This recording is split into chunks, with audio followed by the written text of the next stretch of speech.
folks, I'm Craig Lipinski. I'm Seth Castellum. And I'm Chris Dunn. And you're listening to episode 13 of Ludowave Radio, the smooth sounds of video game talk. Unlucky 13. Unlucky 13. It's lucky 13. We're back after, like, what, a month? Has it been about a month? Yeah, I would say. That sounds right. So we had... I mean... What? I don't know if it sounds right, but I'm just going to go with it anyway. Yeah, it's been a month. It's been a long time at any rate. So long that I actually forgot what time we record at. I actually had to ask. We were actually ready to record an hour ago, but you didn't show up. My mistake. I was playing... No, that was a joke. I don't mean to make it sound like you're irresponsible. If anybody wouldn't show up, it's clearly me, based on my track record. But you just got back from Disney, so that's fine. Yeah. We had Christmas. Actually, you didn't. You don't celebrate Christmas, right, Seth? Well, I did this year because I was with the girlfriend in Canada, and I did it with her family, so that was awkward. Oh, right. Your girlfriend in Canada. My girlfriend in Canada. A tree indoors? That's so weird. Well, I got like people who I don't even know like buying me like Christmas. I got like a pair of like scarlet red magenta almost gloves from her mom. I'm like, yeah, thanks for these lady gloves. And like her sister got me a $75 Best Buy gift card that I just gave to my girlfriend because it's only good in Canada. I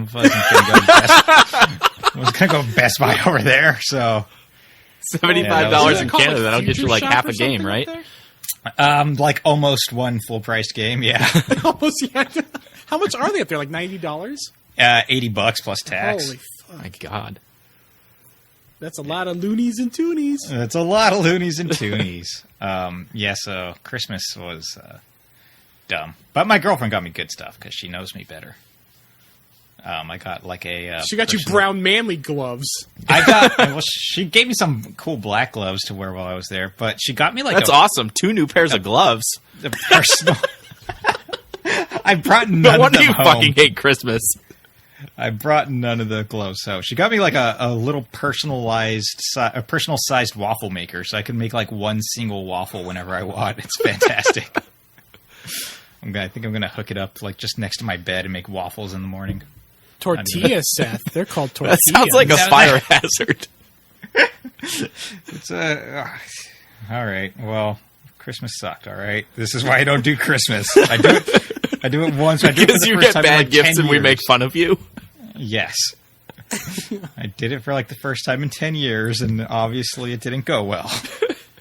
Oh, man. How was everybody else's Christmas? Mine was fine. I did a little bit of stuff with my family, a little bit of stuff with Megan's family. And then on Christmas Day, like, Megan and I have this, relatively young tradition of doing nothing. We don't, on Christmas Day itself, we exchange our gifts, we make a big breakfast, we make a big dinner, and then we just hang around doing nothing. It's great. That sounds good. That actually does sound really wonderful. Like the first night we did Christmas Eve at my girlfriend's sister's house, and we like had Chinese food. And I was like, "Oh, okay, that's it." And then she's like, "No, now the next day we got to do more stuff." I'm like, "Fucking 2 days, 2 days of Christmas things." It was too much. Yeah, when you're in a relationship, it's. I mean, you're lucky that you guys don't live near each other because, well, you also don't celebrate Christmas, so it doesn't matter. But if you did, you'd have to like go to all these places, and it's terrible. Yeah, I'm not into that whole It's the thing. holidays. I don't want to fucking do. I'm 12. I'm 12 when it's Christmas time. I don't want to, and Thanksgiving. I don't want to shit. Get the fuck out of here.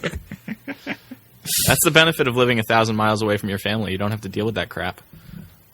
Oh God, I would love that. I call all of my family on Christmas, and I talk to them, and I'm very happy to talk to them. And then I hang up the phone, and I go and do nothing like you did. I text them. I don't even call them. He doesn't even type out Merry Christmas. He just types MC, and that's it. You're right, MC. MC. That's. I mean, my grandparents wish me a happy birthday on Facebook, which I don't even. I'm not even on Facebook. I don't even get it. My mom sends me shit on Facebook all the time, and then I'll talk to her, and she'll be like, "Did you see that thing on Facebook?" I'm like, "Mom, for like the 1,000th time, I don't use Facebook." It's not on my phone. It's not on my iPad. It's people send me messages through Messenger. I mean, I use Facebook because of work. So, like, I'll go to work and I'll log in and I'm like, fuck, who the fuck sent me messages? Knock this shit off. Yeah. And then there was New Year. Actually, no, there was still Christmas for Chris. That's what it was. Yeah, what did you do, Chris? I went to Disney World because that's what I do for Christmas. Yeah. It was actually really awesome because we've gone to Disney World so many times that it's gotten to the point where, like, we don't feel the need to do the rides. And it's like, we're just going to sleep in. And, like, I spent a lot of the time, like, just laying in the bed playing on my Switch. Like, I got to sleep in. Motherfucker, you don't I got need to pay sleep Disney in the World morning money to do that. No, I do. If I were home, I would have been at work. So, I mean, we did go to the parks and we did do the rides and stuff. But, like, it was nice to treat it like an actual vacation and be able to sleep in and not have to, get up first thing and get to the park as soon as it opens and do all the rides. And spend the whole day there till, like, midnight like Seth wants to. That's a tradition for me. I like staying till midnight at Disneyland. But no, it was a lot of fun. Like, we did some of the rides and we had some nice dinners and we also got to relax, which we don't do it. We haven't done a ton in our past trips to Disney, so I really enjoyed that because, like Craig, I want to do nothing on Christmas, and it was a blast. Have you been to Avatar Land before? Did you do the Avatar Land thing? We did not even go to the Animal Kingdom on this trip. We went to the Avatar Land the last time, not the last time, maybe the time before that. I know it's only been open since like May. Yeah, that's what I'm. We were there this is a real in thing? like this is a place. Yeah, there's a world of Pandora. Like James Cameron's fucking Avatar. That's like the one. Yeah, Avatar. Yeah, they have a whole land themed around it in the Animal Kingdom. Kingdom. How do you theme that? How do you make a park themed around a movie I don't that no know. one can remember a single fucking exactly? scene from? Well, there's a sequel coming in like 4 years, Craig. Maybe everyone's going to be like downloading that movie because nobody remembers that movie. I never even like the saw that highest grossing movie of all time. And like, what happened? I don't know. A guy turned blue and fucked a horse. I don't know what happened in that movie. I never saw it, and I don't feel the need to. The land has like floating islands all over. It does have the fucking floating mountains or whatever, and it was cool. But like, I've never seen the movie, so I was like, this is cool, but it has no reference to me whatsoever. So that's why we didn't feel the need to go back the last 2 trips. All right. And then there was New Year's. Yeah, let's talk about New Year's. New Year's. I was in bed at 11:30. I was in bed at like 9:30. So I was like, man, it'll still be 2018 when I wake up. This is fine. Let's see. I did New Year's Eve at my girlfriend's sister's house, and we played Sing Party on the Wii U. So that's what happened there. But that's a recent release in Canada, right? They just got the Wii U. Yeah, they just barely got it. It's a $200 Canada game. No, I does it at least come with a microphone or something? I bought it for like less than $20 here, and I brought it up as a Christmas you present. Smuggled contraband. I smuggled cheap video games into Canada. Oh god, that's what you got to do. I'm going to start a whole business where I just. Does it at least have the French translations on the box? Because they won't allow it if it doesn't. I think all those Nintendo releases do now. So yes, probably. Okay, good. I got your Lego Batman right here. What do you want? You want $25? That honestly wouldn't be a bad racket because like you buy them here with like the Amazon or Best Buy discount, and then you bring them up there. You can still sell them for like $15 more. It's still cheaper than there, and you make a profit. If I lived on the border, I'd be just smuggling games back and forth, man. You could do that with Mexico. Yeah, I think. Well, maybe. I have no idea what the game prices are in Mexico, especially along the border towns. Everybody could just drive up here and get games if they're like living in Tijuana, though. So I don't think that matters. All right, fair enough. Yeah. Oh, also it was really weird because she lives in Halifax, so it's Atlantic time, and it was I watched the New Year's Eve Times Square ball drop at 1 a.m. So that was interesting. What the hell's Atlantic Isn't time? Atlantic time like ahead of Eastern time? It's yeah. Yeah, so 1 a.m. would be 12 a.m. Yeah, that's so exactly. weird. Where the fuck is time Halifax? zones are confusing. Like out in the middle of the fucking ocean? It's in Nova Scotia. Oh yeah, that's like on like a peninsula. Like I don't know I don't know my Canadian geography. It's a little tiny jutting out into the ocean. Yeah, and that's a different time zone. Yeah, it's a different. They'll give anyone a time zone these days. Yeah, Fabian on Twitter lives in Atlantic time. I remember we used to talk when we watched Lost, and he got to watch it an hour ahead of us, and I was like, "God damn it!" That shit sucked. Right. But yeah, I almost got stuck out there because when I flew home yesterday, there was like a giant nor'easter. It was a nor'easter heading out up there, and they were canceling all the flights like after 11 a.m., but my flight was at 5:40 a.m., so I barely made it out of there. Yeah, I totally got dicked by that. What happened? What happened, Craig? They called it a bomb cyclone. They did call it that. It's so good. It's such a good. It's such a good, and it's called explosive technical term. Oh man, I forget the name now because I looked it up. I'm like, that can't be right, and it totally is. Like, bomb cyclone is a little more colloquial, but it's like explosive something or other genesis is the real term. And I'm like, it's really a bomb cyclone. That's what this is. It's a bomb cyclone. And it was fucked. You couldn't see 2 feet outside. There's just crazy wind and then like 10 inches of snow. Like, boom, right there. That's awesome. That's awesome. That's super awesome. I'm glad I was nowhere near it. I fucking landed and it was 72 degrees in San Diego, so... We didn't get any snow here, but it's like 3 degrees, so there's that. That's all. Welp. Anyway. Now that we got to the weather portion of this podcast. Bomb cyclone! I mean, if there's a bomb cyclone, I feel like we have to talk about it, so. Yeah. Nah, it was fine. It was fine. Megan and I both worked from home. It was fine.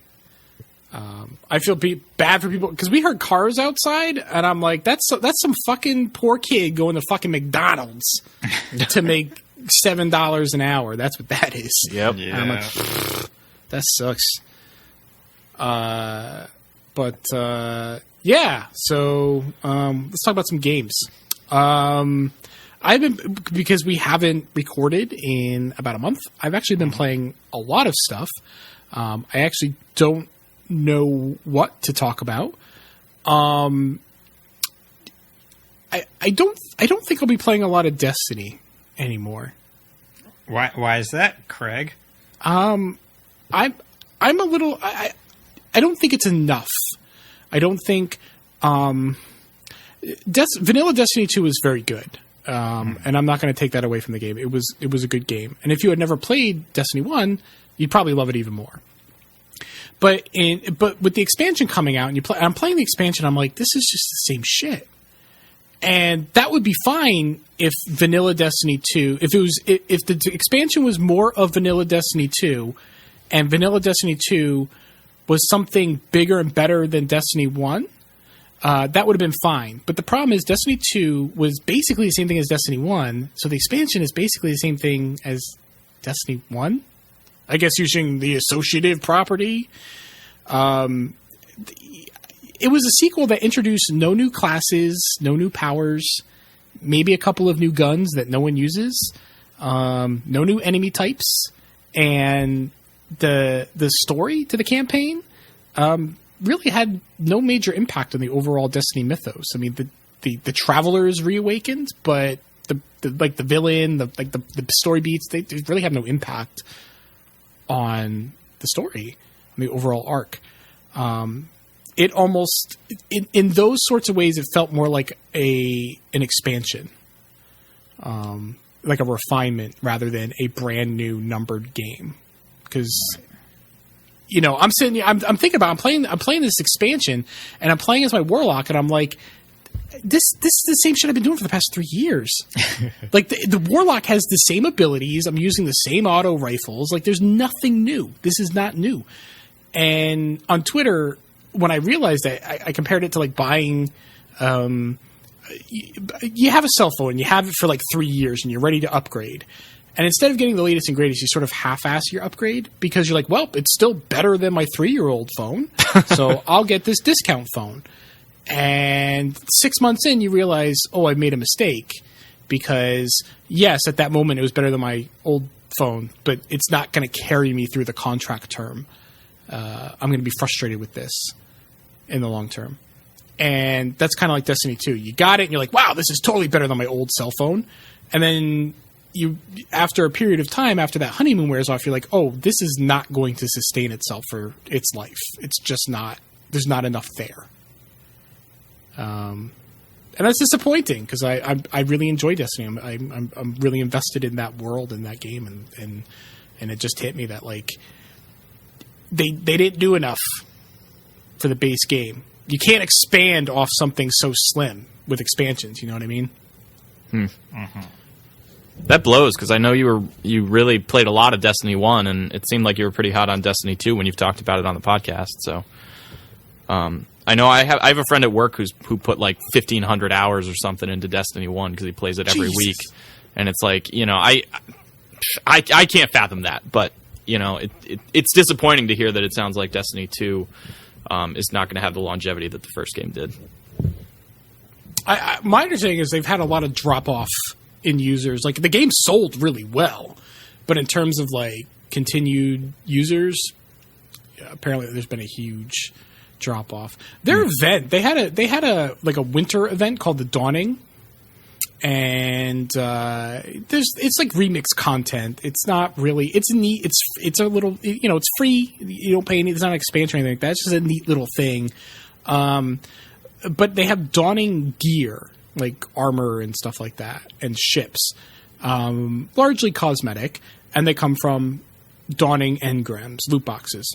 Mm-hmm. Now, in Overwatch, when they have an event, all loot boxes are themed for that event. So, like, they just have Winter Wonderland. You level up, you get a Winter Wonderland loot box. Not every piece inside that is is Winter Wonderland stuff, but there's some of it is. In Destiny 2, when you leveled up, you didn't get Dawning loot boxes. You got regular loot boxes. You had to get Dawning loot boxes in very specific ways. And constrained ways. I don't think you can earn unlimited numbers of them. So yeah, they were really like hurting you into paying for that. That sucks. Yeah, because I was like, yeah, Destiny's loot boxes or whatever, but that's fucked up. Yeah. It's I don't know. Do you think the problems with that have to do with Activision or more on Bungie? If I had to guess, I'd say Activision, but you know, it's not. Who knows? Bungie will say like, "No, we haven't had any input from Activision." But give me a fucking break. Activision paid a shit ton of money. Oh yeah, yeah. They're not going to let you get away with not doing loot boxes. I don't know. I didn't think it was a great thing when Bungie signed with Activision in the first place, because. Yeah, you know where their practices lie. And they were a good studio, and you don't want to see them going with a publisher who, you know, pushes paid systems like that. Yeah. I mean, even Overwatch does loot boxes in the least egregious way, and even then, I only tolerate it. I don't... Like, who likes loot boxes? Like, who says, yes, this is a good idea and contributes positively to video games? I don't think anyone says that. Well, other than Activision, but who wants this shit? Nobody. What else have you been playing, Craig? I don't want to take up too much time, but you know, I played some other fun stuff. I played Battle Chef Brigade on Switch, which I really enjoyed. It's one part puzzler, one part brawler, and surprisingly, one part visual novel, I guess. You mean it has just long cutscenes where you just read stuff? Yeah, basically, yeah. Okay. But it's pretty well written. How much do you hate it, Craig? I actually love it. I think it's a great game. I'm joking because I know you're not a visual novel person, but well, that's why I was surprised because yeah. I'm like, I'm not mashing A through this dialogue. But no, that's good. I've been playing some Overwatch. I put it off. I wasn't playing Overwatch for a little while, but Winter Wonderland sucked me back in, so I've been playing a little bit of that. Yeah, I guess that's it. I guess I'll relinquish control. All right. I cede the floor. I will take that up then. I'll take it up. I was, like I said, I was in Canada with my fake girlfriend who doesn't exist. So we were playing. I brought Snipper Clips up to play because I got a cart of it. It's on cart. It's on cart now. That game was fun. That game's super fun co-op. Even though I feel like the harder levels boil down to me just telling her what to do, so I could just be playing it with 2 controllers, but she kept going, "Oh, this is really fun." So I guess she was enjoying it as well. That sounds more fun than playing it with 2 controllers. It does, because there's somebody there and you're working together, even though I'm just doing all the work. Sometimes I would feign like I didn't know what to do just to get her more like invested in it. Be like, "Oh, I don't know, babe. You should figure this one out on your own. I don't know what to do." But no, like the different puzzle solving things that you have to do are they don't get like boring.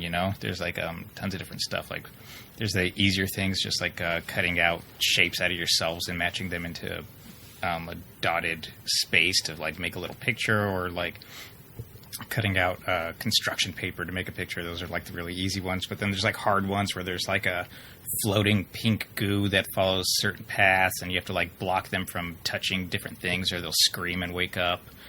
And you have to get really creative with your different shapes that you have to cut out and positioning and everything. And it's cool. It's a very cool game, and I like it. I like that the co-op in that game is not like Twitch based. It's not like a co-op shooter or a co-op or even a co-op platformer. It's a little more slower paced. Yeah, you could just chill out and do nothing while you take everything in. Like half the time, we'll just get into like cut each other up battles in the middle of playing playing the level. Just cut each other up and kill each other because that's fun. And then you just reform, which I think is because I'll be honest, I become a butthurt little baby when I play co-op because I'm better than most people that I play with. And I'm a sourpuss. I'll admit it. I don't like it, but I am. I get grumpy. But Snipper Clips is a sort of game where, like, there's not a lot of space to get grumpy because it's not really like a fail state. Yeah.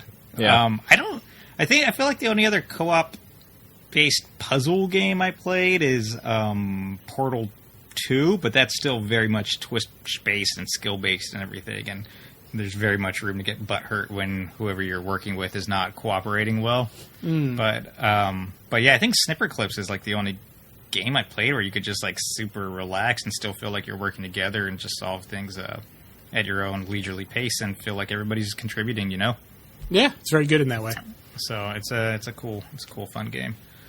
I also played Cuphead, and I actually played it on my girlfriend's nephew's Xbox One. Like I said, we went over to her house on Christmas Eve, and then like most of the family went to church for like, I guess you go to church on Christmas Eve. I don't know. I don't do that kind of shit, and neither does my girlfriend.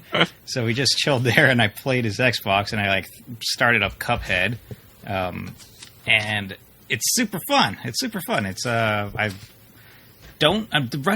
running gun levels aren't super cool. I think they get a little bit better later on because I was watching him play a later level on a different date. They get like harder and more twitchy, which is cool.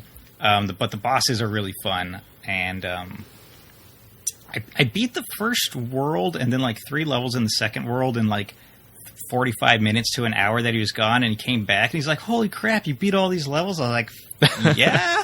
He's all like, "Were you playing my file?" I was like, "No, I started a new file." He's like, "Were you playing the levels on easy?" I was like, "No, I'm just fucking awesome, man." You tell him, Seth. Yeah, I've been playing Contra games since I was like 5, man. I can handle this shit. I can do it, but it looks pretty.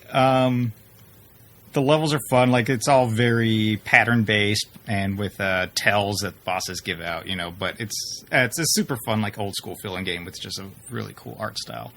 I'm kind of disappointed that a game with such a fantastic art style is such. I mean, for everyone, anyone who's played the game has said that I know of says they enjoy it, so that's fine.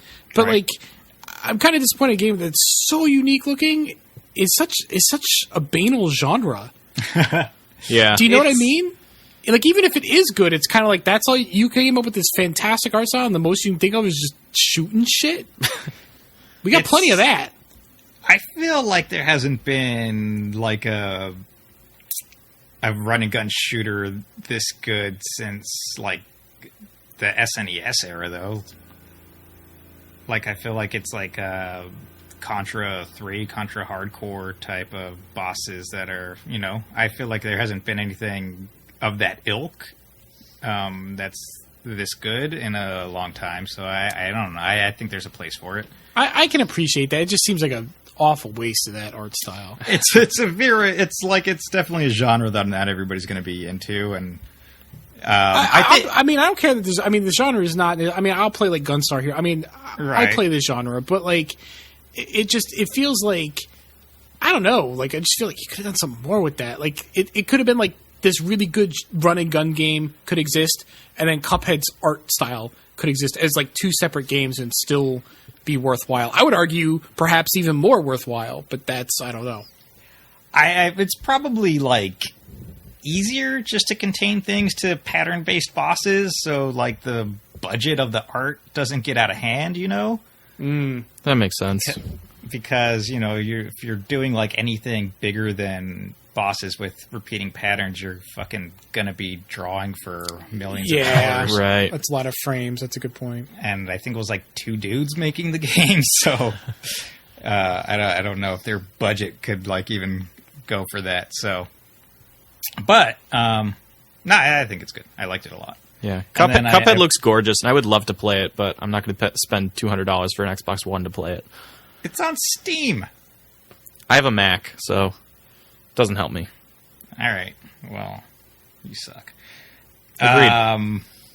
And I played some fucking sing party karaoke, and I'm fucking terrible.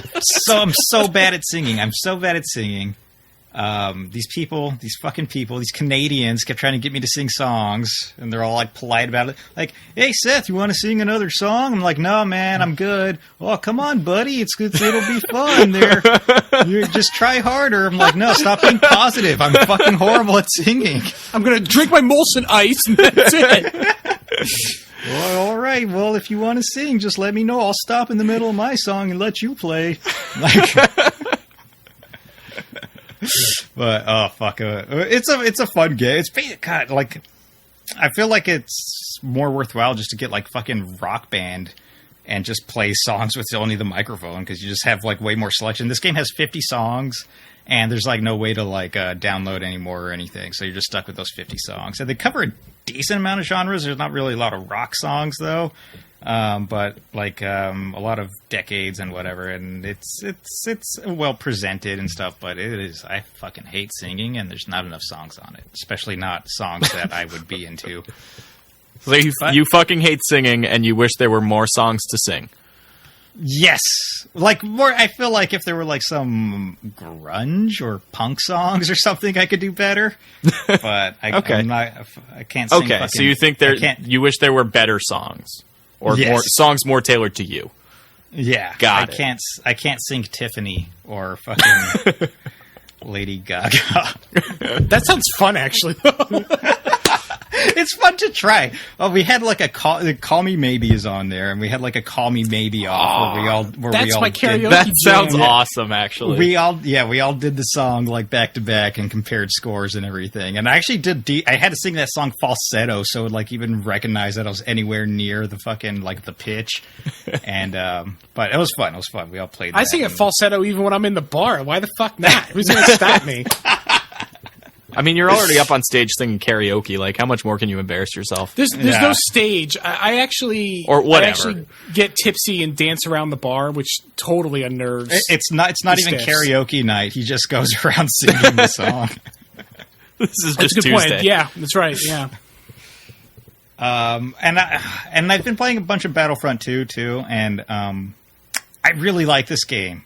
I like hate to say that it's super fun. You're part of the problem. I am part of the problem, but I mean, you can't buy any loot boxes. Did you unlock Darth Vader yet?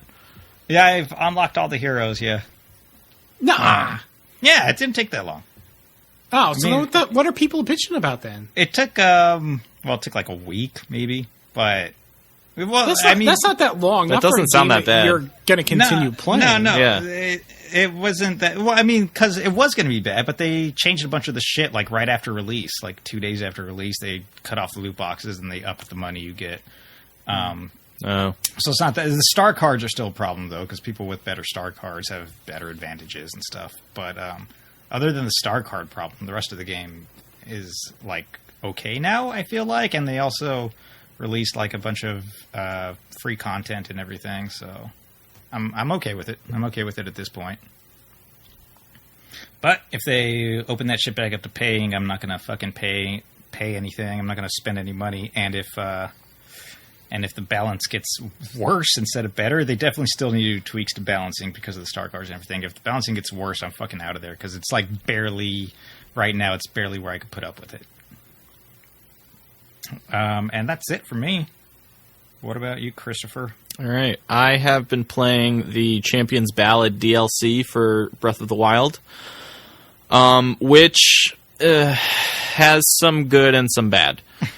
I think it has some pretty strong shrines. I think that the end of it is really good. There's a good final boss. The final dungeon, I think, is the Divine Beast style dungeon is the best of those. I think that Hyrule Castle is still the best dungeon in that game, but it's a really strong ending. I think that the start of that DLC is garbage.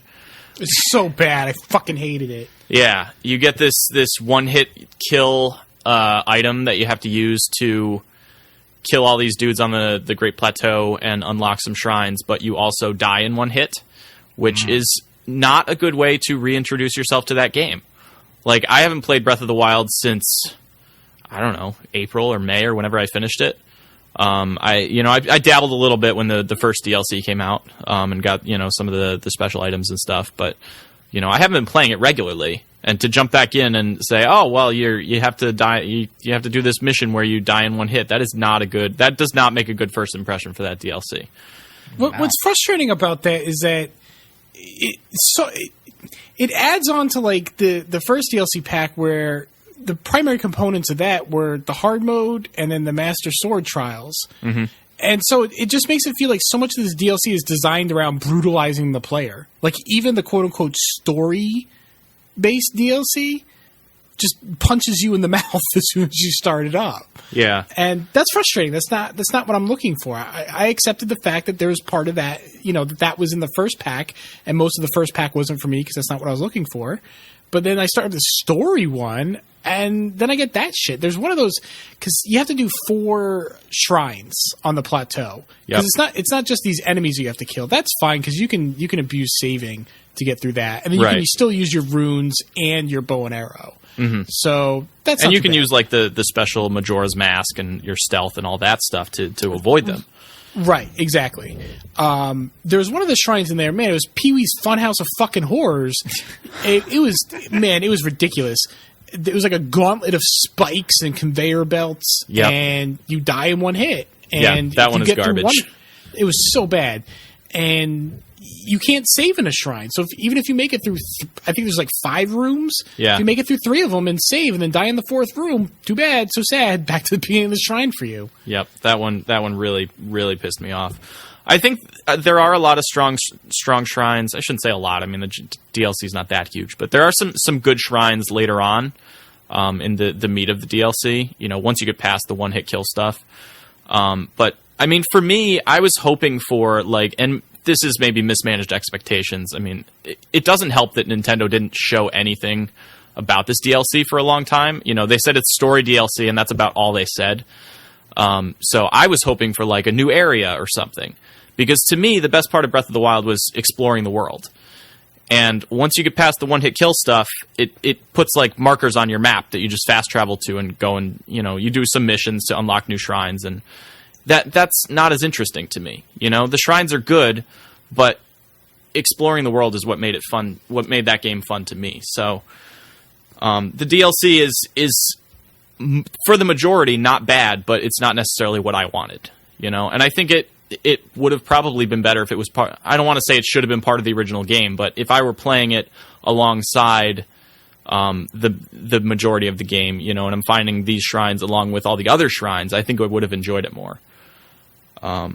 But that all being said, I think it is definitely worth finishing to play that dungeon at the end and the final boss.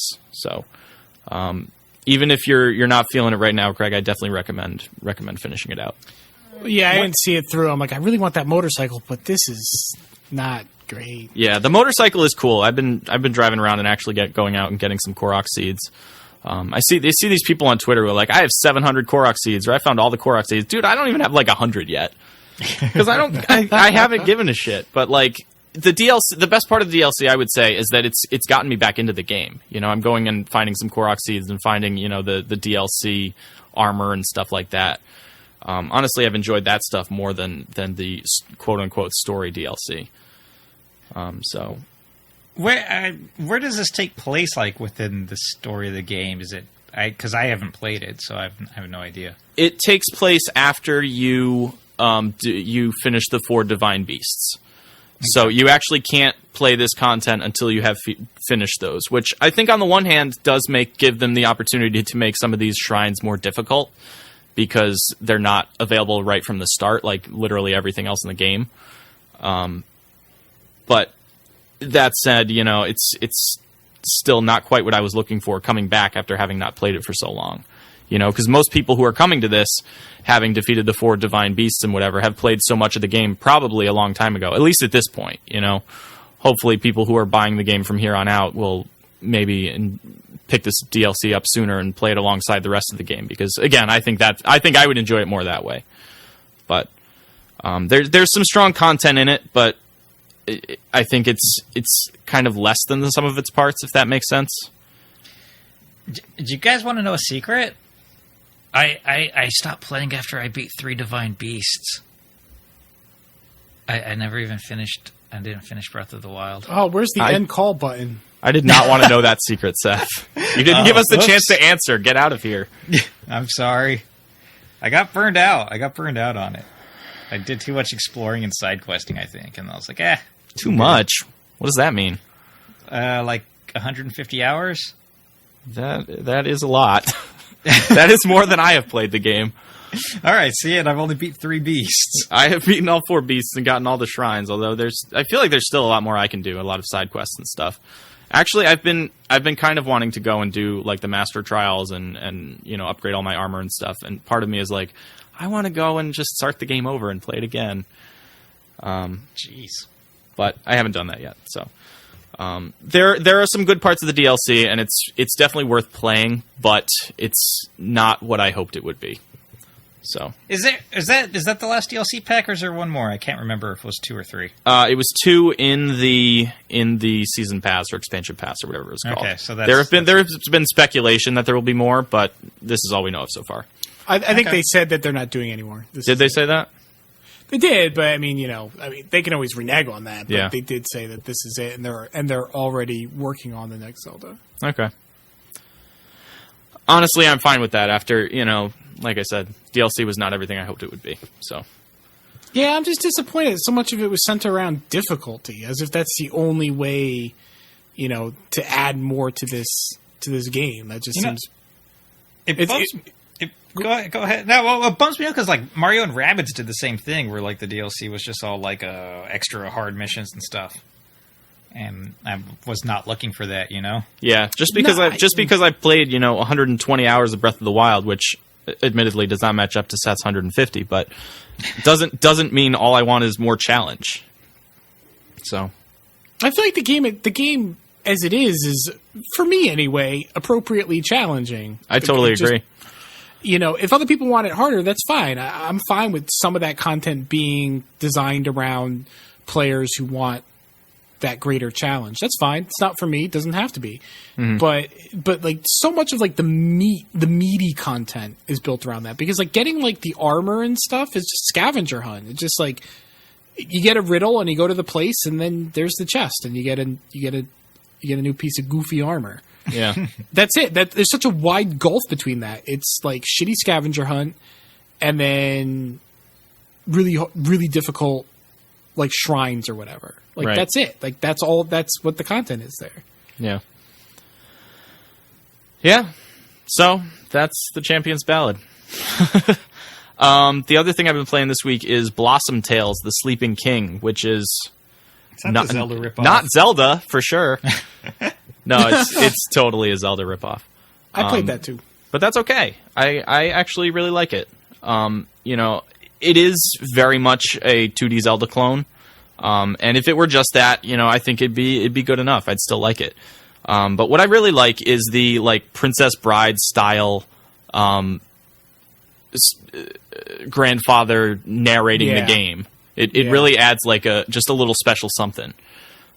You know, there are points where you know you'll be entering a new area and he'll be narrating, you know, that you're entering the area, and he'll say, "Oh, well, you encounter pirates up ahead," and then the two grandkids who he's reading the story to will say, "No, I thought it was ninjas," and then you get to pick, and it kind of changes what actually happens. I mean, it's not a huge impact on the gameplay, but it's a little interesting wrinkle that makes it a little more fun. Yeah, I really like that part too. That's super cute. Yeah. There's some other, you know, cool little changes too, like you have you can do like a combo with your sword, so you swing to the left, you swing to the right, and then you do like a spin attack rather than just swinging straight every time. I think it is a little more challenging than a typical Zelda game, and that's probably because it's, you know, it's not Nintendo making it, and I think it's shorter. You know, it's only like 3 or 4 dungeons versus 8 or whatever, so it's probably the difficulty is going to ramp up quicker. But you know, like I said, even if it were just a typical Zelda clone, I would enjoy it. But these little extra wrinkles make it fun, I think. The dungeons are also way long. I've only done the first dungeon. Holy shit, that was so long. Yeah, That's, like, no, way they longer. are very long. I was impressed by that. Yeah, Impressed and it's way surprised. longer than any other Zelda dungeon, I think, in you know, that 2D Zelda in a similar vein. No way. That first dungeon. I'm like, am I fucking done yet? No. Yeah, I think I'm in the second dungeon. I'm not sure if I've actually finished it yet, come to think of it. I haven't played in a week or so, but yeah, they are very long dungeons. I feel like there's some of the puzzles are more challenging and some of the enemies are more challenging and stuff too, but yeah, I dig it. It's a lot of fun. You know, there aren't a lot of Zelda clones out there, I feel like, and certainly that are really, really strong. But I think this one's definitely worth checking out. A lot of Zelda clones aren't, even the ones that are like decent, still aren't like that great. Especially when you have like Zelda clone, like the name Zelda in its quote unquote genre. You know what I mean? Yeah. Like you look at some like especially like older ones, like Newtopia on the TurboGrafx 16. That's, you know what? If you were a very unfortunate child who only had a TurboGrafx 16, that would have been fine. Like, you would have been fine. It's not a bad game, but it doesn't hold a candle to its inspiration. Yeah, I played that when it came out on the Virtual Console on the Wii because people compared it to the original Zelda, and I was like, I don't want to keep playing this. Right. And I mean, like, not because it's bad, but because, you know, if I'm going into it looking for a Zelda game, it doesn't hold a candle to Zelda. Nope. Like, what are other ones that people really like Alundra? Nah, I don't know. Pass on Alundra. What is that, like Ocean Horn or something? Ocean Horn, yeah, that one's, most of them are, I mean, even that one, like, it's fine, it's all right. I feel like it stands on its own 2 feet, but it's very clearly inspired by something else. And because of that, you're playing it, and you're like, yeah, this is all right, but I know there's another game or several other games that are exactly like this, but like 10 times better. So why am I playing this? Yeah. I think that's why I appreciate, you know, the little differences in this game, you know, like the grandfather's narration and stuff. Because, like, you start up the game, and at first he's going to tell a story about a little elf from the land of H, and, you know, cuts it off and says, no, don't tell that story. And it's very clearly, like, referencing Zelda. And I'm like, oh, this is going to be literally just Zelda, you know, but not as good. And it is actually really strong, but also, you know, it tries to differentiate itself enough, I think, that it's good. I would say it's as strong as Zelda clone I've played. Yeah. I think that's a reasonable assessment. And that's it for me. So you guys want to get into news? Hell yeah. News it up. Yeah. The editor-in-chief of IGN has been fired for misconduct. Bye, Felicia. Yeah. Yeah, I think that about covers it. What kind of misconduct? I don't know, man. Inappropriate sexual misconduct, I assume. That kind of misconduct. Apparently this came up back in a couple months ago when IGN had a walkout and most of their staff walked out after a former employee, Callie Plagg, is that Callie Plagg? Whatever. HR didn't help, and they were basically refusing to apologize and all this. And this came up at that time, and apparently he's been working from home while they were investigating, and now he's been let go. So, the world sucks, guys. In case you thought IGN was the greatest thing in the world, which... His name is Steve Butts. His name is Steve Butts. This is why I didn't mention his name, because I couldn't have said it without laughing. His name is Steve Butts. His name is Steve Butts. Yep. I guess that's about as much as you could expect from a Steve Butts. Like I said before, IGN is like the WWE of video game news sites. It really is. It's just like WrestleMania. Like I go on the site and some Stone Cold Steve Austin screams at you or something. I don't know what's going on. That it feels like a weird, glitzy, fake site.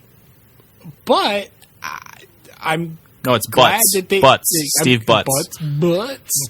I am glad that the WrestleMania video game sites is taking this seriously.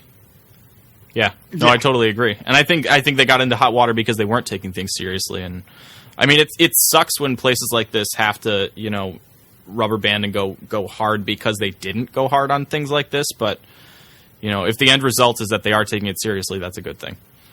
Well, I would rather they don't go hard. I don't think they need to.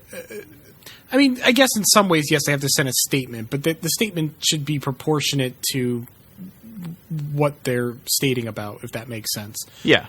There's no need to go overboard to make a statement, but I don't want them to go overboard. But if this guy is doing inappropriate shit, I'm glad that they're doing something about it. Right, and the statement there is don't harass people. Right, absolutely. Seems appropriate to me. That seems totally reasonable. We are also getting a remake of Catherine for PS4 and Vita. This was, of course, the block puzzle game from Atlas on PS3 and 360. Did Atlas start development of this 3 years ago? It's weird that there are still Vita games coming out, but they do keep coming. Japan loves it still, right? I guess. I don't know. I haven't played my Vita in a long time. Me either.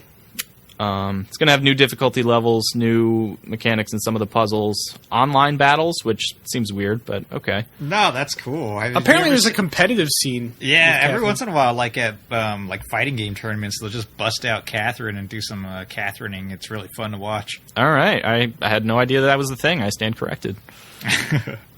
Did you guys play Catherine? I did not. Yeah, I played it. Yeah, I did. Yeah.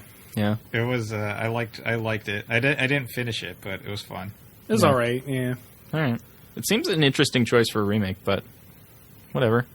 If people are still playing it at conventions and stuff, then it's probably pretty inexpensive for them to do this. Yeah, that's reasonable. That's probably why they're targeting the Vita as well. It's probably not that they probably have the tools to port this to the Vita more than they have the tools to port it to Switch. So just bang it out, get some bucks. The Atlas will port and remake anything, man. They've done Etrian Odyssey 500 times, right? That's Atlas, right? It is, but I wouldn't say that they ported that. They've remade it. They've remade the first two games, right? Yeah, that was in a brand new engine. That's not. Those are taking DS games and putting them in. They're in. I think the 3DS Etrian Odyssey engines. Right, but then they're also doing Radiant Historia and Shin Megami Tensei Strange Journey. That's true. And the Radiant Historia, I haven't seen a lot of it, but it looks like the DS game. It looks like it's just sort of scaled up. So I think they're just fucking port and remake happy.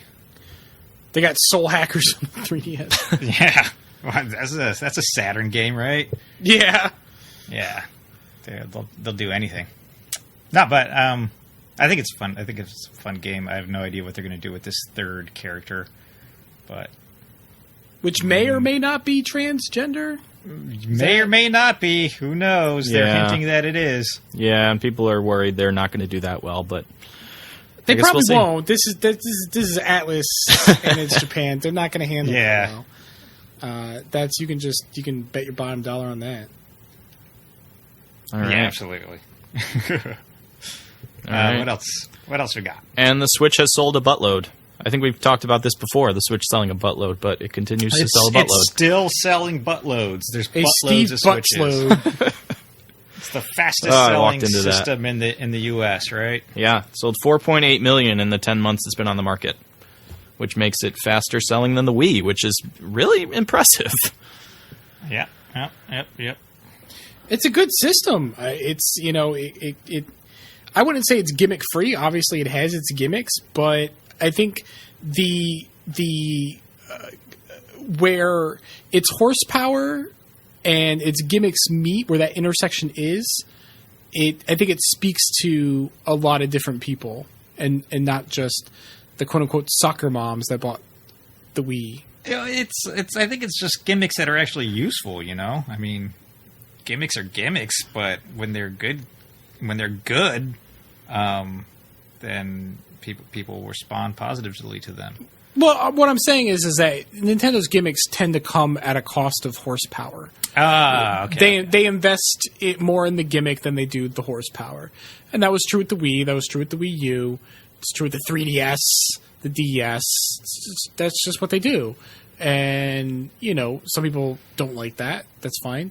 But in this case, what I'm saying is like the gimmick is worth that trade-off to be able to play, really good games on the go.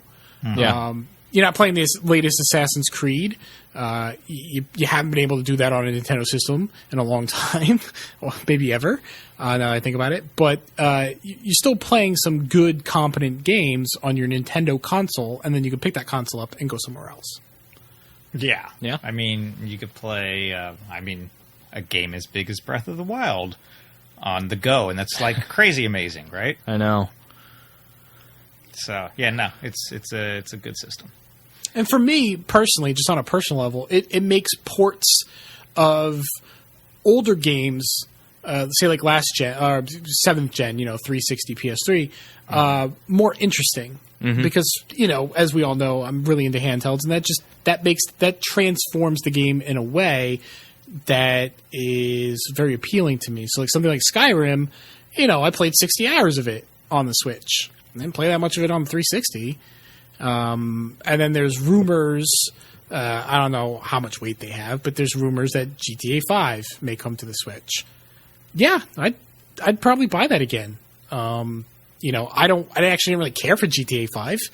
I don't like any of the story. Hold on. I don't like any of the story shit. I don't like any of the missions as they're presented. But like driving through the city at night, listening to music, or wandering in the hills, or fist fighting mountain lions, like I actually like that shit. Like just fucking off in that game. Uh-huh. Not even like murderous rampage fucking off. Just like exploring and driving around and stuff. I enjoyed, and I feel like that's that's conducive to sitting there playing on a handheld while I, half watch a Netflix show. God, you fucking drive me so crazy that you play video games while you watch TV. Fuck yeah, I do. It's all the time. It gives me an ulcer, Craig. Why? I don't know. It's like it just bothers me. What the fuck else are you gonna do? Makes me anxious. Just pay attention to the game or pay attention to the show. Just give. Here's what I'm gonna say. Not most games and most TV shows, not all, but most games and most TV shows are not interesting enough to like just do one of those things. That's why you just focus on only that one thing, and just start realizing how much you hate it, and then like throw it away in disgust. But no, anyway, you do your thing. That's fine. I plan on it. That's it. Is that it? That's it for news. That's the news. That's all right. What else are we doing this episode? We are talking about our favorite games of 2017. Oh God, fantastic! we're not going to go too deep down this rabbit hole. This could be a very big discussion. You have Giant Bomb, who talked about 37 hours about the, first they spent about 5 hours talking about burritos, and then they got into talking about video games.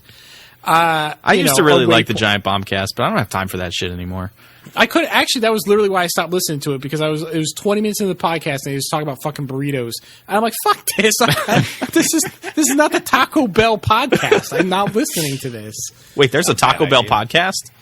There is no. I was looking at like some Trader Joe's products today. There's a fucking Trader Joe's podcast, like not from the Trader Joe's people, just like a Trader Joe's enthusiasts, and they're doing their podcast about Trader Joe's food every week. I just don't even understand some of these.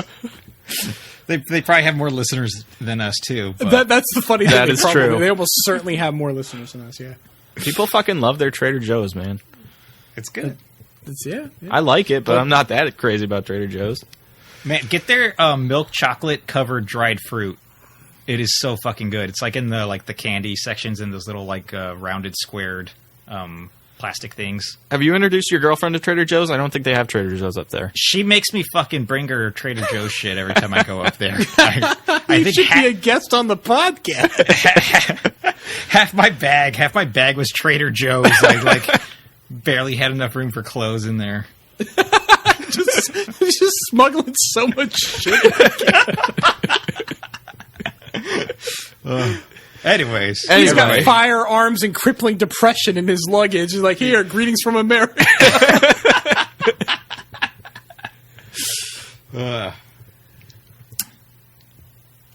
Anyway, chocolate covered dried fruit is my game of the year. Okay, wow. All right, I'll have to check that one out. Yep. All right. Well, my game of the year was Breath of the Wild. But my game of the year was also Breath of the Wild. I feel like saying mine was too, just so we can make this go more smoothly. Nah, you can say what yours actually is. Combo breaker. Mine is Super Mario Odyssey, which is also really good. And here's why you're wrong. Okay. No, you're not wrong.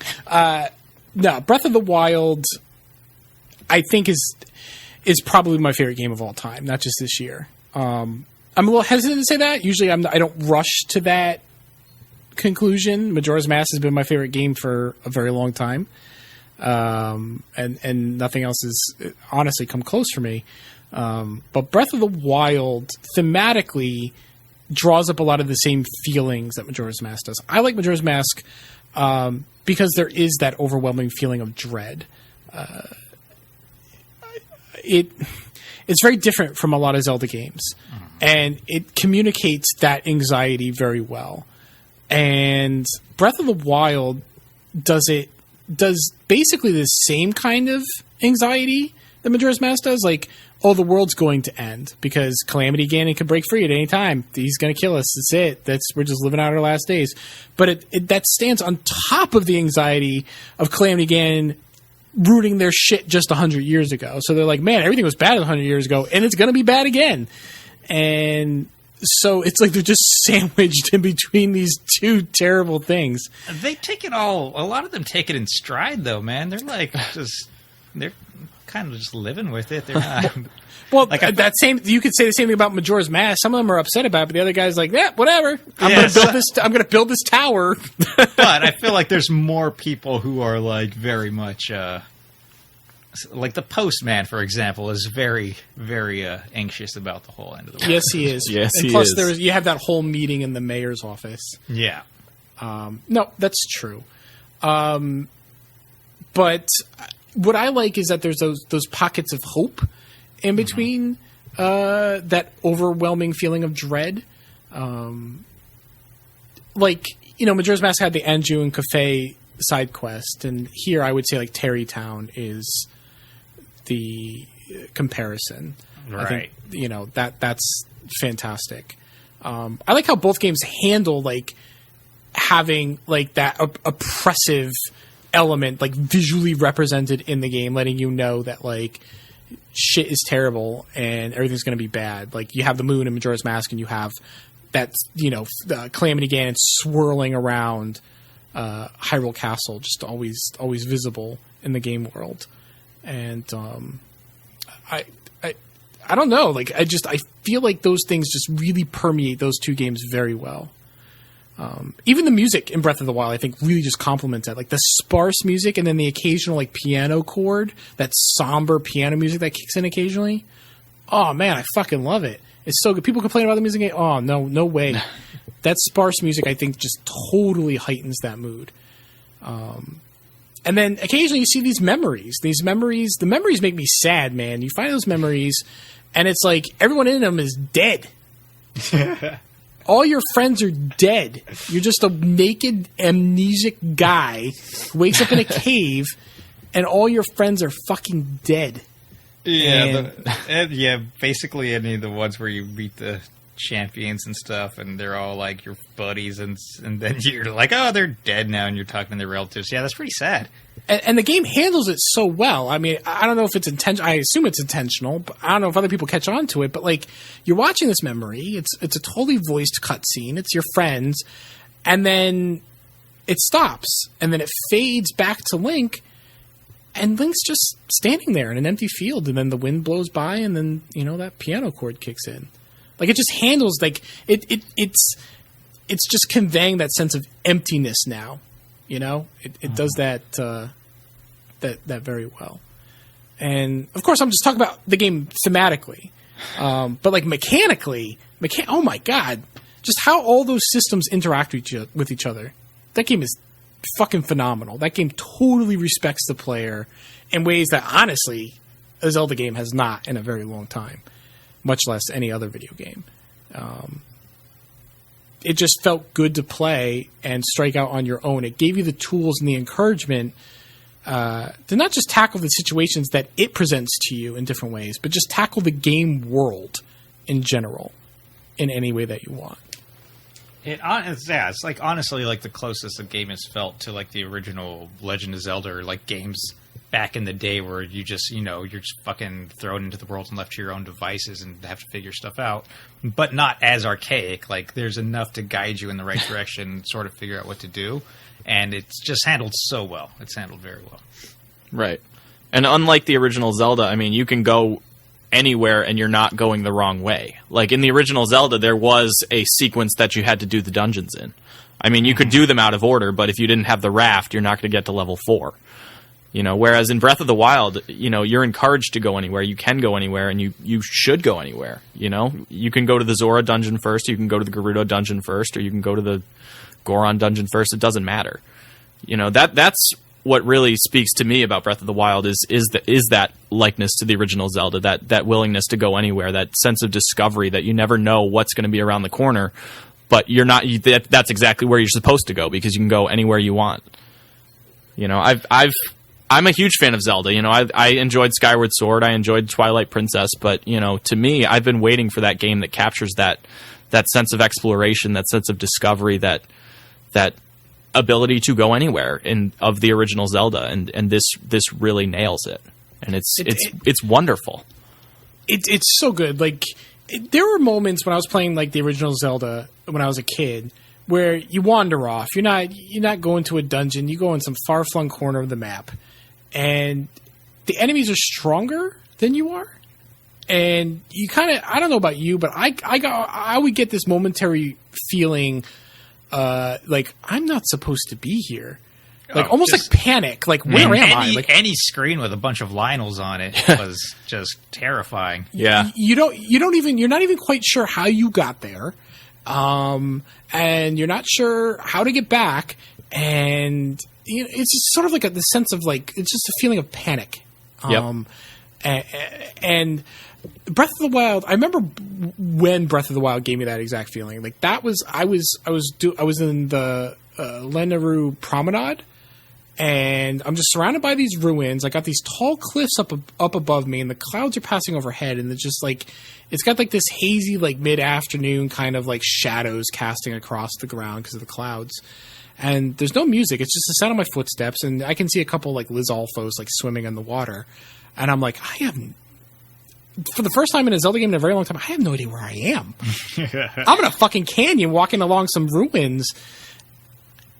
and I have no idea where I am. I have no idea what I'm even doing. And of course, there's a fucking Lionel at the end of that promenade just to seal the deal. But like, it gave me that feeling of the first game. Like, it gave me that I actually don't know what's going to happen. I have no idea what I'm doing. I don't know where I am, and I don't know what's going to happen. It's been Zelda games have been very prescribed. Like, here's the lake area, here's the mountain area, and you're going to go and you're going to touch all those. Although there's no secrets, you're going to hit all those just by playing the game. So Zelda really, I don't think has really given that feeling in a very long time. And I definitely picked up on that too. I really enjoyed it. Yeah.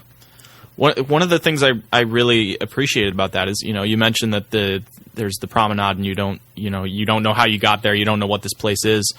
A lot of these places, you don't know what they are. They are literally ruins from hundreds of years ago or thousands of years ago. And like, the game doesn't necessarily explain what that place is, but you get a feeling from being there. You're like, oh, this place has history. This is a cool place. I want to find more cool places.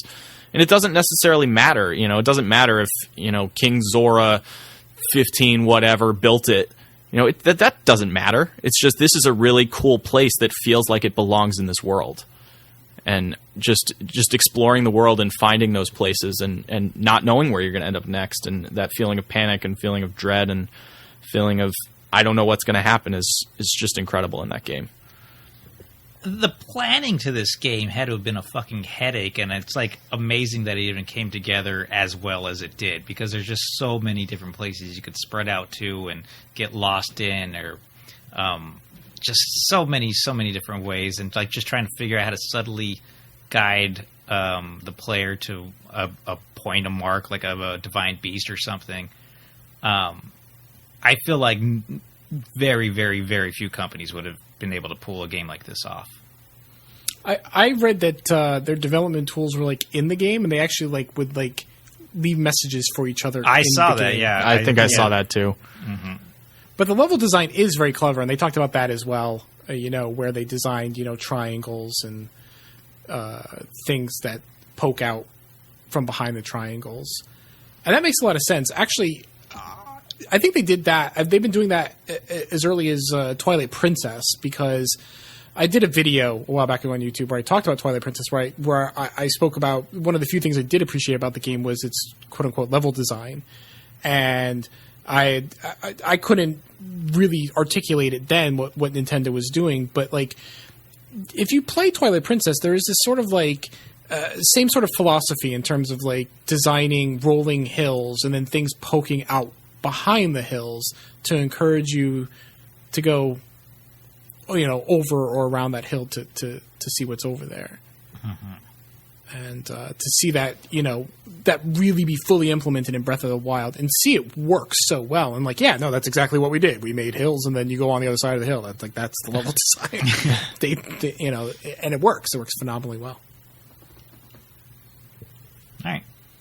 Do you have anything you'd like to add, Chris, about Breath of the Wild? No, I fucking love it. I mean, it is the Zelda game I've wanted for the longest time, and they nailed it.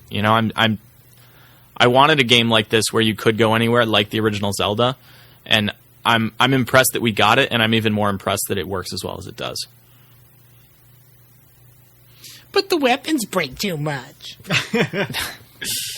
I love the weapon system. I love breaking weapons. I've liked it since Dead Rising 1. It's a good system. It makes the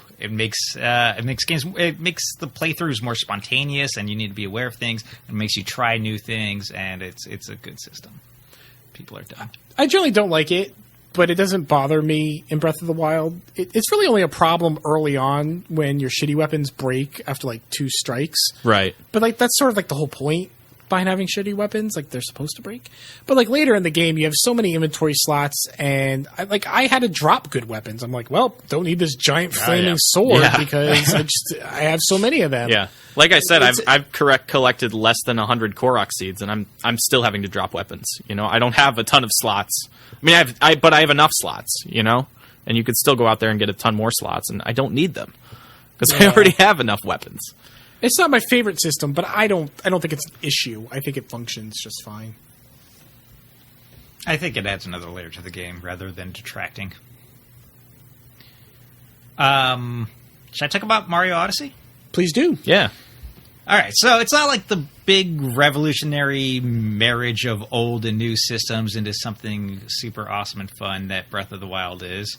And now I think Breath of the Wild should be my game of the year. No, but I feel just as far as pure distilled joy, nothing has struck me like Mario Odyssey in a very, very long time. It's just the way the game is designed with just absolute freedom of any stupid idea to go into it, which can be a detraction in some points, but overall I feel like makes the game more surprising and fun. I just love the design philosophy of the game of just throw everything in there and just make everything as fun as you can. You got like worlds that you would never see in a Mario game, like New Donk City or the Luncheon Kingdom, just weird stuff like that. Even little, just tiny kingdoms, like Cascade Kingdom is tiny, and there's really nothing there aside from some waterfalls and a T-Rex. But you know what? Throw it in, throw it together, make it a kingdom with a bunch of different moons to collect, and just like weird, bizarre, totally unfitting things like the realistic dragon fight in the Castlevania little town. And stuff like that. It's surprising and it's fun. Mario's movement feels so good. I think it's the best he's felt to control since Mario 64 as far as just his abilities and everything. And yes, there are too many moons. But, you don't have to get all the moons. And if you're enjoying the game and you're enjoying playing the game, then it's there for you. And I just feel like the game is I just feel like it's just distilled pure Mario platform funness, and I could just play that shit forever. But it only took me 45 hours to get everything in the game, and whereas Breath of the Wild, it took me like 150 hours, and I only beat 3 Divine Beasts. So it's also like it's more compact. It's more compact. You get more fun per hour. I don't know. I put 45 hours in, and I've still got like 300 more moons. So maybe I got 65 hours on. I can't remember, but it's definitely way less. It's definitely way less than Zelda. No, that's fair. And there's surprising things in there, and there's cool things in there, and things that I didn't expect. The whole like 2D firework parade Mario sing-along song. Oh, the festival thing in New Donk City. The whole New Donk City festival thing. I'm still a little jet-lagged. The day after I get back into the country probably isn't the best time to do this kind of episode. But yeah, like stuff like that is how can you not smile while playing through that? It's just so fun and inventive. And yeah, honestly, I think it's my favorite 3D Mario game, easily. And it's just the most fun I've had playing a game this year. That's what it boils down to. Yeah, I do love the fact that they just threw whatever the hell they wanted in there. They didn't feel the need to make it cohesive. This doesn't... I mean, it's weird considering that you see the world map and everything is supposedly on, like, the same planet. But yeah, you've got, like, sense. the cartoony Luncheon Kingdom and the realistic dragon and dinosaurs and, a realistically proportioned people in New Donk City. It's totally bizarre, but it works because it's so much fun, because you're constantly having fun. Yes, and and they know it's stupid. Like, later on in the game, you got like New Donk People City and like other villages, and if you look through those binoculars and stuff, you'll see like taxis going by with sails on them and stuff. That doesn't make sense. I love later, after you beat like the main story, when they start to interconnect. You start to see the Luncheon Kingdom forks in the dinosaur area, the Cascade Falls, and things like that. In part because they're so bizarre and they don't fit together, it makes it more funny. Yeah, and I really, the game should not work as it is, but since it does. Everything comes together, and the game's pretty. There's lots of cool kingdoms. It's not all just your stereotypical Mario levels, I think. Like stuff like Bowser's Kingdom is weird and different and new. And the power-ups are cool. The power-ups are like possessing enemies. That whole system's awesome, even though Craig thinks most of them are dumb. They are. No, they're not dumb. Yeah. Actually, this may surprise you, but this game did end up on my top 10. Despite all my grievances with it, as I was whittling down my list, just at the end of the day, the stuff that does work in this game and the stuff that I did enjoy was great. It was great. It totally deserves to be on my top 10. But yeah, no, there's some stuff I don't. It's a fun, like, there's no point in the game where I was like, I'm not having fun playing this, except for when I was grinding coins at the very end to unlock the rest of the hats and stuff. But even getting fucking 600 points on the jump rope challenge. Yeah, that was great. Fuck that. That was fun. Do you know why it was fun? Because I was like, I'm going to be on the top of my friends list for fucking ever, because nobody wants to do this. But yeah, just even things like that, like having the online portion for races and that was awesome. Cars and stuff like that. That's super. Just adds a whole new element into the game. It's very smart. Yeah. And I had so much fun playing those Cooper races. Like, I'm never going to be on the top for super long, but it's really fun to try to challenge yourself and figure out what the best route is and things like that. So adding those leaderboards is an awesome idea. Yeah. And I know it's not like the revolutionary game that Breath of the Wild is, but it's just a fucking insanely fun game. Yeah. So that's my pick. Yeah, I do agree. I think it has too many moons, but I'd rather it have too many moons and there be some that I just don't want to do than there not be enough moons, if that makes sense. Like, I've gotten 600 moons or something, and like, I'm good. Like, I don't feel like I didn't get enough out of this game, but I don't feel like I need to go get the other 300 just because they're there. So I'm really thrilled with the game. I probably will go get those moons at some point, but for now, I've had a ton of fun with the game, and I'm good. So yeah, it's good. It's fun to play. It's a good feeling game. There's like Breath of the Wild doesn't always feel good to play. Just like the running and jump button placement is odd, and just not all the weapon systems and stuff are fun.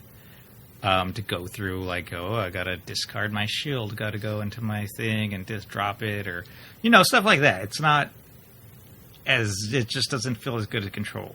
Mm-hmm. And Mario just feels good to play throughout the game, except for when you have to shake things. God damn it!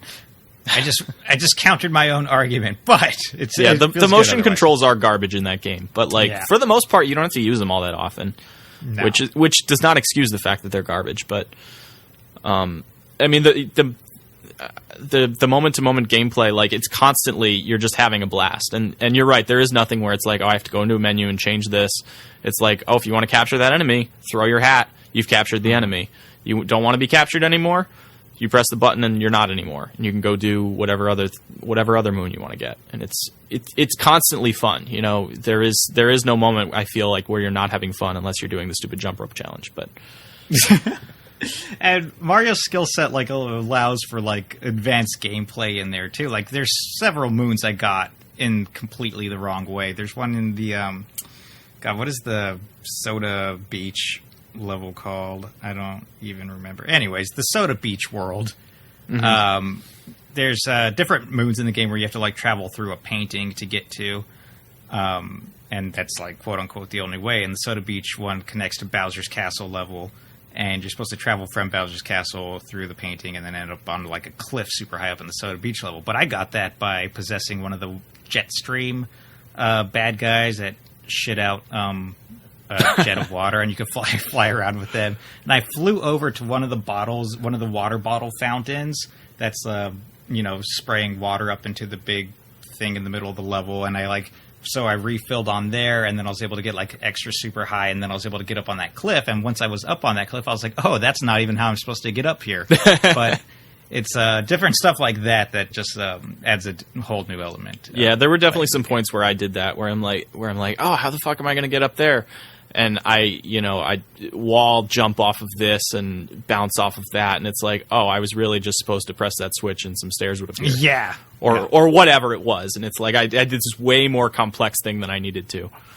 Which, once again, super comes into play like in the Cooper races on figuring out the quickest route to the finish line. Absolutely. And that's it for me on that game. Yeah, no, Nice. I loved it too. It's good. Yeah, no, like I said, it still managed to be in my top 10. And it wasn't... In slot number 10, Craig? There comes a point where, like, it's just not in much of an order. I would say Right. the top 5's in an order, and then after that, it's not in the top 5, but... Okay. And it wasn't... I wouldn't say it wasn't much of a struggle. I just, there were other games I really enjoyed, like Battle Chef Brigade and Poochie and Yoshi's Woolly World, surprisingly. But just at the end of the day, they got the cut, and Mario did not. So Battle Chef Brigade has the ugliest fucking art style. no, actually, no. I thought the same thing too. Because I remember we joked about this. Nah, in motion, it's way better. All right. I promise. All right. I hope so. Nah, it's way better when you're playing it. Because I'm like, what the fuck, Flash Newgrounds shit is this? But no, it looks a lot better when you're playing it. Okay. For me, there as far as my top 10 goes, Mario is on there, but so is Stardew Valley, which didn't release this year. Technically, didn't first come out this year, but I don't give a shit. It came out on Switch this year. Came out on Switch this year. It counts. It was fucking great, and I played a lot of that. It was really good. A bunch of people played it for the first time this year. Totally counts. They did. I held out. I specifically held out so I could play it on a handheld. Monster Hunter Stories on 3DS, which is way better than, a JRPG spin-off of a much more technical game has the right to be. That's the best demo I've played this year for sure. It was like a whole game. That demo's like 8 hours long. I feel like I think I put like 6 hours into it and I did not even finish it. Yeah, no, it's a good demo. Horizon Zero Dawn, great game. It's really nice to see Guerrilla transition from Killzone to Horizon Zero Such Dawn. a garbage name, Killzone. So bad. This is the zone for killing. That is not a reflection of the quality of the game. I just love that name, Killzone. Welcome to the Killzone. death spot. Right. People die here. SteamWorld Dig 2, which was a great follow-up to the first SteamWorld Dig. And the first one had procedurally generated levels, digging. This one did not, and I think it was stronger for it. It allowed it to be a much more, Metroidvania-style game to have that intentional design. Night in the Woods, which looks brilliant, and I think it's just a really great game in terms of, how it presents, being a directionless teenager or young 20-something, and, these basically hollowed out towns that used to have industry but don't anymore, and economics and stuff like that. It doesn't look like that sort of game, but it really is, and it has commentary on these things, and it's very smart, and it's funny. Splatoon 2, which is Splatoon, and it's great fun, and Yakuza 0, which Yakuza blew up this year. I'm so happy it did. It's crazy that everybody loves Yakuza now. It's just the right time. Just sometimes it's about timing. Because Yakuza 0, to be fair, is slightly more silly than past Yakuzas, even though they had their silly elements. It has one of my favorite video game lines. The Yakuza 2 has one of my favorite video game lines of all time, where you can tell a rival Yakuza member that you peacocked his mom. He's like, why are you strutting around here like a peacock? And you can apologize, or you can say, I peacocked your mom. And of course I say I peacocked your mom. I'm going to beat the shit out of that guy. I fucking love it. So, but it was slightly more silly than past Yakuza games. And I think that's very appealing to a lot of people. But I'm glad that blew up. It's about time, because Yakuza is a phenomenal series, and I'm glad people are playing it now. But a game that I like to expand a little bit more on is Prey, because I have bitched about Prey, and I really did not like that game at first. So much so that I actually traded it in and then rebought it when it was on sale on Black Friday. Because people were, people whose opinions I respect were saying that they really enjoyed it and that they were considering it, in their top 10 for the year. And I'm like, what the fuck am I missing about this game? Because on the surface, it seemed like a game I would enjoy. It seems a lot like BioShock, and I liked BioShock. But it's similar to BioShock. I mean, it's an immersive sim like BioShock, and it has some superficial stuff where, like, you're in an isolated place where, there aren't a lot of people around, and you have superpowers, or at least potential to have superpowers. And, it has, like, this alternate history or whatever. But it kind of ends there. I was playing it like BioShock, and I think that was one of the big things that frustrated it about me, because it's not like level based and carrot and stick style gameplay like BioShock. It's more open world and quest based, more like Deus Ex, more like that kind of immersive sim. Okay. And once that clicked for me, I'm like, oh, and I started playing it very differently. It's surprising, like, what preconceived notions can make you feel about a game. But once that clicked with me, I fucking loved it. It's a very systems heavy game, because I think, like, even if you're enjoying it at first, it's still a rough go in the beginning. You don't have a lot of health, you don't do a lot of damage, you don't have a big inventory, and so you spend all your time just hauling trash to the recycler so you can craft stuff. That's very frustrating. You're just a trash man for the first, like, 10 hours. But that sounds fun.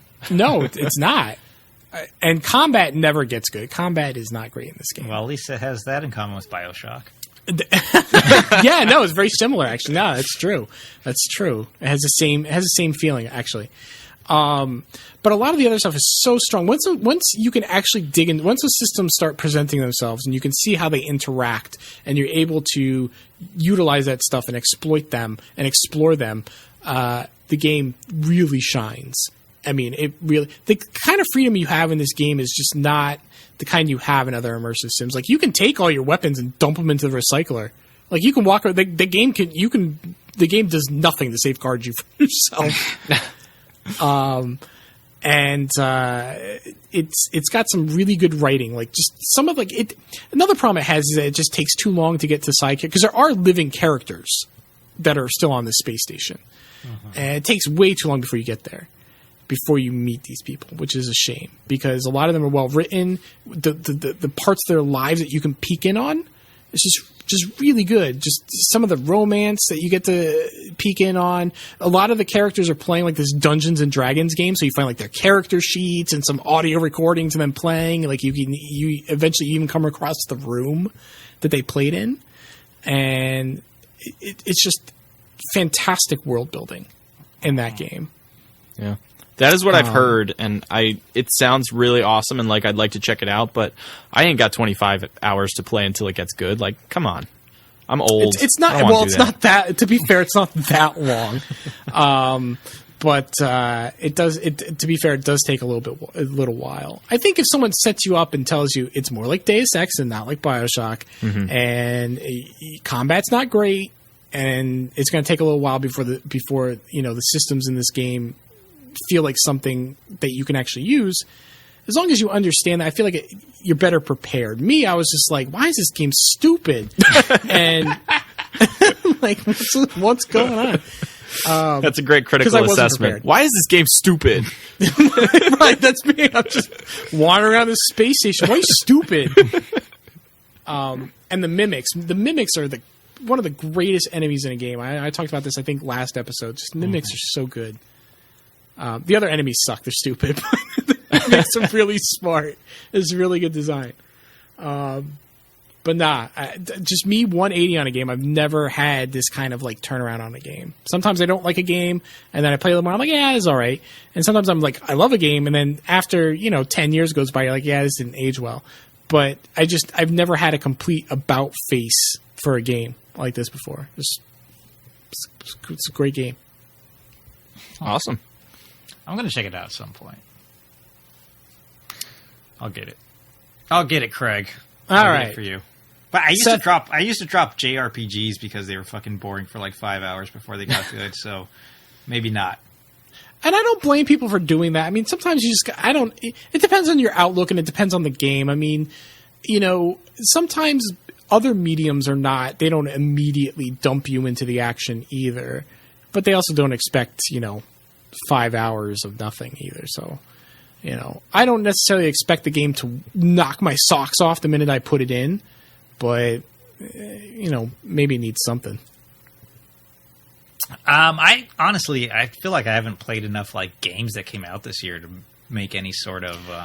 What about? I mean, what games did you play for the first time this year that didn't necessarily come out this year that you loved? What about that, Craig?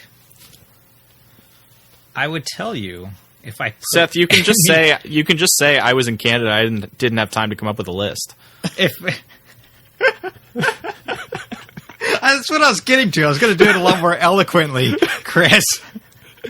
We can cut this out. No, that's I'm just fine. kidding. Craig's not going to cut this out. No, he's not going to I'm not edit going to do shit. that. Fuck. Chris, you talk. I'm going to think about some stuff right now. Okay, you think about it. All right. There's a few games that I enjoyed, although I don't have as much time to play games, and a lot of the games I played, all I played was like Zelda for the first 4 months of the year because I was playing all the old Zelda games before Breath of the Wild came out. I also really enjoyed Horizon Zero Dawn. I'm not done with it yet, but I'm really digging it. Another open world game I didn't really think I'd be into, but it's fucking awesome. So I need to get back into it now that I'm done with the Zelda DLC. That's another one that I feel like has a rough start. Yeah, I could see When you're that. doing shit for like the Nora, I don't know. I don't feel like that game had a strong start either. Yeah, I'm like 15 hours in. I'm digging it at this point. Blaster Master Zero, which I talked about for like 2 fucking episodes, so I'm not going to go super deep into that. But short games are my jam because like I said, don't have a ton of time.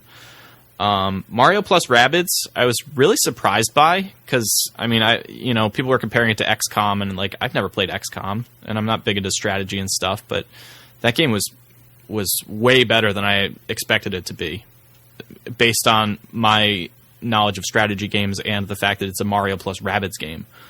But it's super fun. It was a very good game. Yeah. I also have played a ton of Picross S on the Switch, which I'm sure is a surprise to no one. But it's really nice playing that on the Switch and having a larger screen. Because when you get to the bigger puzzles, the 15 by 15 and the 20 by 20, as I'm sure you know, Craig, because you play a ton of Picross. Playing it on the Switch is a lot easier than playing on the 3DS, where you have the tiny screen and you have to pan around and stuff like that. It was also interesting playing that after having played Picross on 3DS and DS for so long with touch controls, because the Switch game does not have touch controls, but still plays really well. But one game I wanted to dive into was Doki Doki Literature Club, which I actually played last weekend, and I didn't talk about it earlier because I didn't want to talk about it twice. But starts out being like a super booby anime visual novel where you're in this literature club where you're writing poetry for these 4 hot girls. I'm in so far. Keep selling me on it. You have to write poems by picking words and trying to write a poem that whichever one of them you want to get with is trying to write a poem that they're going to be into. Right. And it's super upbeat, lots of pink and fun and all that, and it gets super dark and horrific halfway through. And it's awesome. Does everybody die?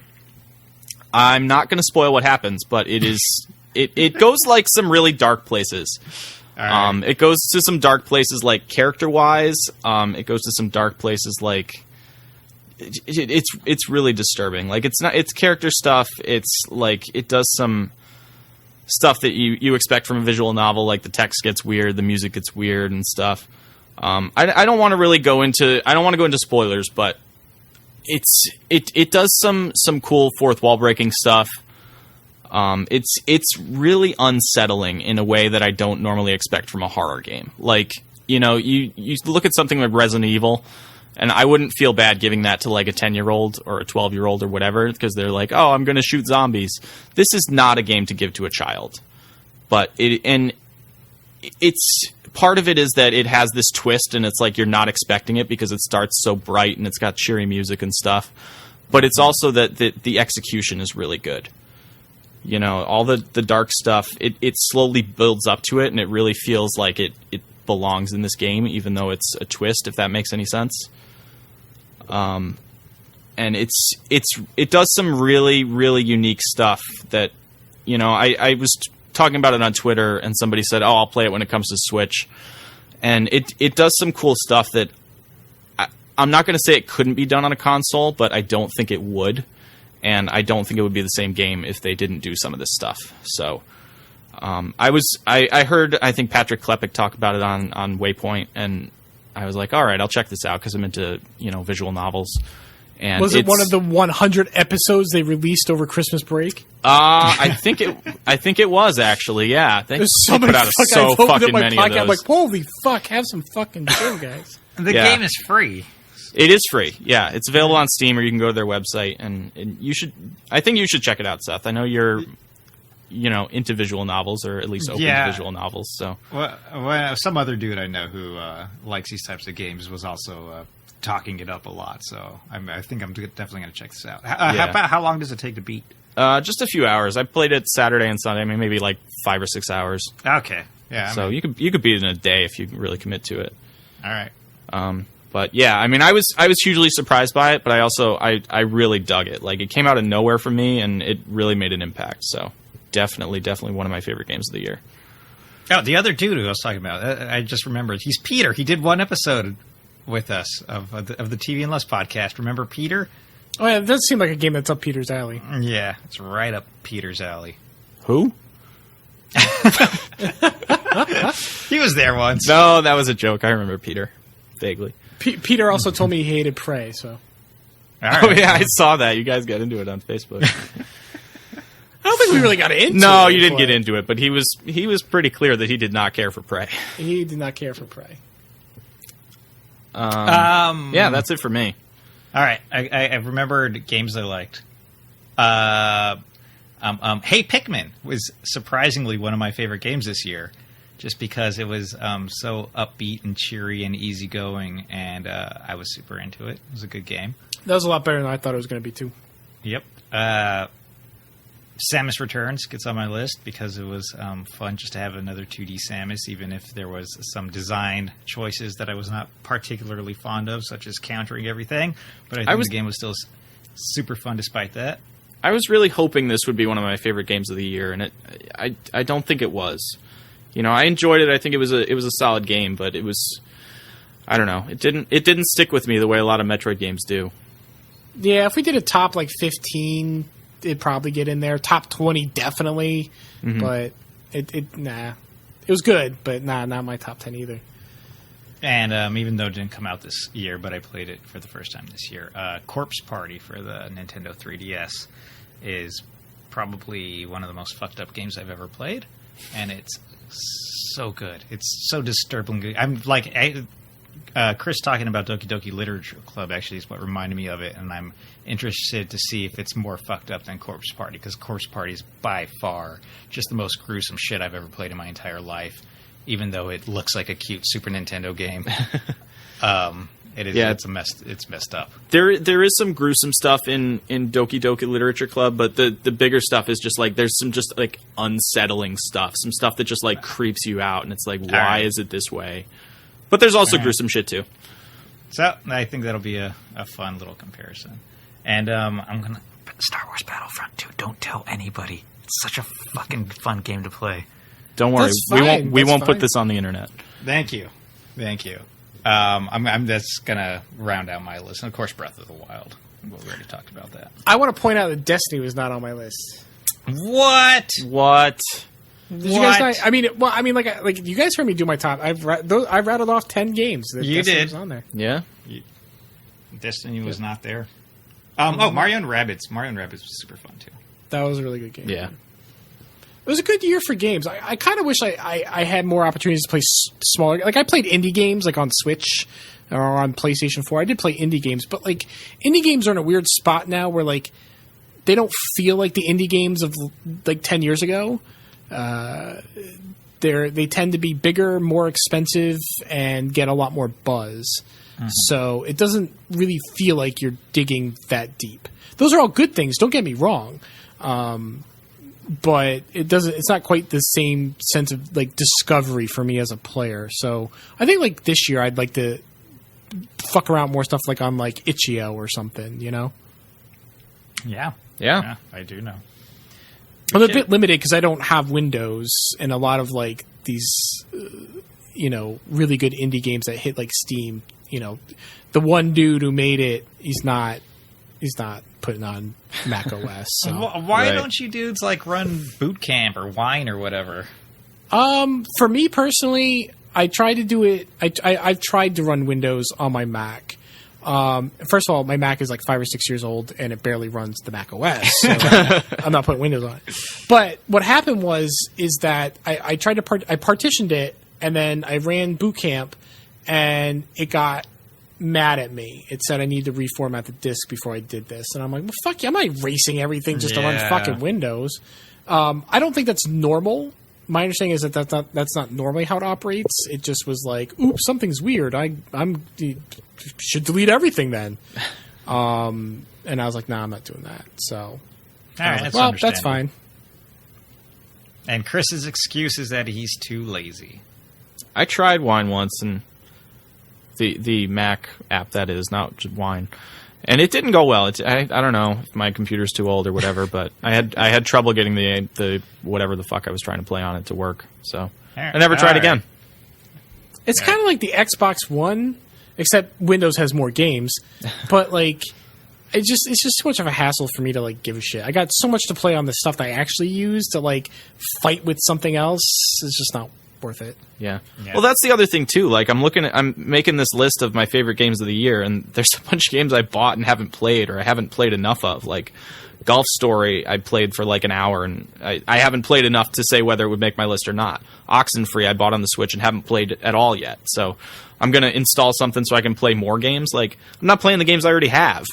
It's too many games. It really does almost feel that way, which is not necessarily a negative unless you're like people like us, where you want to play a lot of them and you just don't have the time to play everything you want. It was a good year, though. It was a really good year. Yep. I actually did play Golf Star. I actually did finally download that. I only played about an hour as well. It didn't wow me. It's only an hour. Hour. I liked what I played, and I don't remember. Something came out that distracted me from it. It was fine. But I'm going to jump back into it and play it at some point. But Golf Story is at the top of my list now. Golf Story's up there. It's so good you forgot to mention it. It's so good. I almost mentioned it, but then I literally forgot like right before I started talking. Well, to be fair, I mean, when he was talking about it before in a previous episode, he did really enjoy it. No, he did. Yeah. I know. Yeah, it's a super fun game. Yeah, no, that's it. That's it for me. All right. Well, do we have anything we'd like to add to this episode? Nope. This is a long episode. It is. I would just like to add Bomb Cyclone. Bomb Cyclone. Bomb those Cylons. I have to mention Irache. That doesn't mean anything to any of you, but shh. All right, that's fine. We'll let you send secret coded messages to your girlfriend in war-torn Canada. Wow, you've decoded all of it. All right, well, I am going to botch this outro because we haven't done it in a very long time. But I want to thank everyone for listening. You can find us on SoundCloud, soundcloud.com/Ludowave Radio. We're also on all of your favorite podcast apps. You can find us on Apple Podcasts and Google Play. You can find us on Stitcher. Please review us. We would greatly appreciate that. You can also find us on Facebook and Twitter at Ludowave Radio for both. And on episodes when we do mailbags, that's where the call will be for questions and comments. Our theme song, composed exclusively for us by Morning, Moon, and Mercury. You can find more of his stuff at morningmoonandmercury.bandcamp.com. You can find me, Craig, on Instagram and Twitter at TVLust on both. Seth, where can people find you? You can find me on Twitter at Seth Gastelum. And Chris? I am Chris Dunn on Twitter and Instagram. We're out. Bye. Peace.